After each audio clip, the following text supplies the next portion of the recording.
如果你有1000万台币，在东京你就可以买到3房1厅的全新托天厝哦。飲んだ昨日は二日酔いきつい。皆さん我看Hello， 大家好，我是最想了解台湾的吉田浩一。之前分享了非常多的台日文化差异，像是有饮食习惯方面、生活习惯方面，也有恋爱方面的文化差异。到目前为止，让你最印象深刻的是哪一样呢？但其实台日文化差异不止如此哦。前几天我偷听到导演跟台湾员工们讨论要怎么在日本买房子，才知道原来现在在台湾跟日本买房子竟然有这么多的差异。没错，今天在下整理了4个台日买房文化差异。不管你是想更了解日本文化，还是想在日本买房子，自己走过路过，千万不要错过。下单姐在进入正题之前，记得先按画面右下角的订阅按钮，还有开启小铃铛，才不会错过我的新影片哦。然后对我的日整有兴趣的人，也欢迎追踪我的个人 IG 跟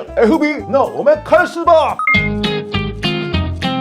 你知道吗？如果你有1000万台币，在台北市可能只买得到坪数不大的中古公寓，但是在东京你就可以买到3房1厅的全新托天厝哦。偶尔会听到台湾同事讨论台湾的房价有多高，本来以为也不会贵到哪里去吧，结果我上台湾房屋网站查了一下价钱之后，要修一样呀，西兰马上贵呀吧，10几坪的套房就要1000万。相比之下，东京的房子真的便宜很多呢。到底有多便宜呢？我们来看一下日本最大房屋网站 Zumo 就知道了。举例来说，这些在东京都25坪左右大的房子，可以看到它不仅是新成屋，室内格局有3房1厅，走路到车站也不用10分钟，住家附近还有公园、超市、学校，周遭生活机能很不错。这样的房子居然不到台币1000万就能买到。我们再来看公寓大楼好了，这间东京都10坪左右的高级小套房，虽然格局只有1房1厅，但光是走路到前草车站不用10分钟，到上野车站也要16分钟，价格还不用1000万台币，真的是买到赚到。看完东京的房价，再回头看台北的房价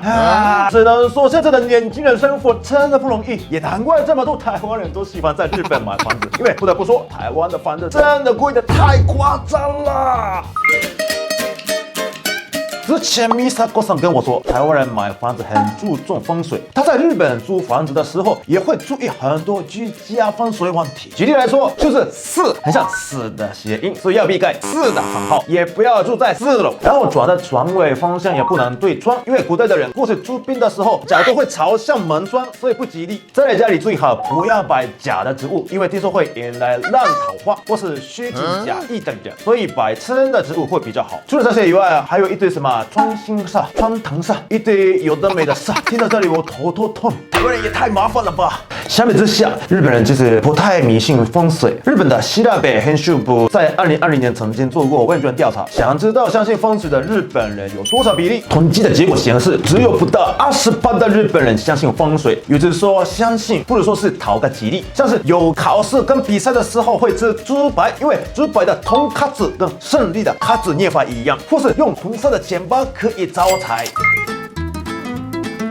虽然刚刚有说日本房子的价格不像台北这么贵，但对于日本一些年轻人来说，宁愿租房子也不想要买房子。美国一家不动产公司 CBRE 曾经调查全球12个国家的人对于租房买房意愿的比例有多少，统计结果显示，日本选择不买房子的比例远超出美国、英国、中国等其他国家。这背后有什么考量呢？在下整理了3个原因，想跟大家分享。第一个，日本人不想买房的原因，是因为日本終身雇用制度逐渐崩坏。传统的日本职场有所谓的终身雇用終身雇用制度，意思是当你进入一家公司，只要你不要犯什么大错，东正公司也不会解雇你，而且员工待在公司的资历越久，薪水职位也会越高，甚至可以在同一间公司待到退休为止。但是在近几年，越来越多公司取消了终身雇佣制度，改为短期契约制，而且更看重员工的能力来决定职位跟薪水。也因为这样，日本人对未来失去了工作保证感，想买房子的人也减少很多。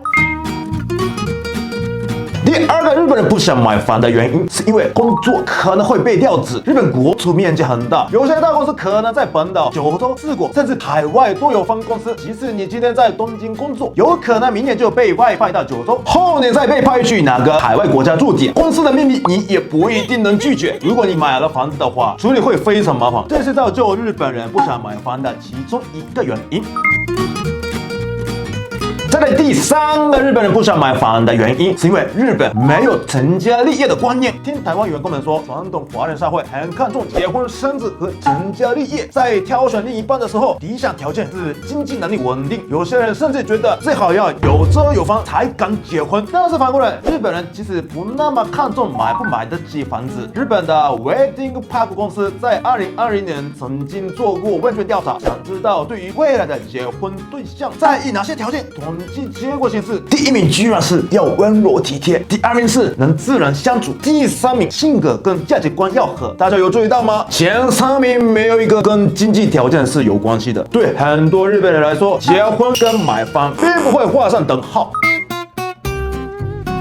いやー、我々日本人の間でも持ち家かあるいは賃貸かというのはなかなか決着のつかない議論であったりするんですが、僕は個人的にはずっと賃貸でいたい。一生を持ち家は持ちたくないという人間です。理由としては2点ありまして、1つ目は家はどんどん古くなるから、メンテナンスにまたお金かかるからということですね。賃貸であれば常に新しい家に住むことができるし、そこが気に入らなくなったら気軽に別の新しい家に引っ越すことも非常に簡単にできるということです。僕は個人的に非常に潔癖症な人間なので、特に台所であったりとかお風呂とか洗面所とかそういった水回りが古い汚い臭いというのは耐えられない人間なので、そういう意味でも常に新しい家に住み続けたいという意味で賃貸派ですね。で、賃貸で引っ越すとやっぱり引っ越す場所を変えると、住む場所を変えると自分の考えマインドとかって結構変わるんですよね。そういう意味では3年ごととか5年ごとに引っ越しをすることによって自分を1回リセットすると、マインドチェンジをするということも期待できると思います。そして2点目としては、台湾の方たくさん日本でも投資目的で不動産を買われているというのをよく見かけるんですが、例えば1億円あって僕の場合それを不動産であるとかマンションに投資するのであるならば、自分の会社に投資をした方が高いリターンを見込めると確信をしているので、不動産は買いません。以上です。